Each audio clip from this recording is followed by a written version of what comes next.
একটা পরিস্থিতি এসে গেছে হয়তো আপনার মনের মধ্যে যে আপনার নিজের জীবনটাকে ঘৃণিত মনে হচ্ছে, যে কেন জন্ম নিলেন, এটা কি হচ্ছে আপনার সাথে।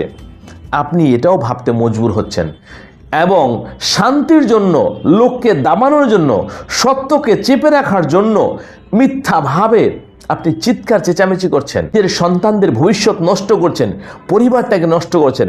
আপনি হয়তো জানেন না আপনার চিৎকারেই এই সংসারে বিনাশ নেমে এসেছে, এই সংসার ধ্বংস হয়ে যাচ্ছে। শুধু আপনার যদি মুখটাকে বন্ধ রাখতে পারেন, শুধু বন্ধ আর কিচ্ছু না, 1 বছর যদি আপনি বন্ধ রাখতে পারেন, আপনি দেখবেন এই সমাজের মধ্যে আপনার থেকে জ্ঞানী, গুণী, সম্মানী এবং ধনী কেউ নেই, সব পিছনে পড়ে গেছে। শুধু মুখটাকে বন্ধ রাখতে হবে। এই গুণটা যে স্ত্রীর মধ্যে চলে এসেছে, সে দেবীতুল্য হয়ে গেছে। কিন্তু এটাই অসম্ভব ব্যাপার যে স্ত্রীরা এটা করতে পারে না। কেন?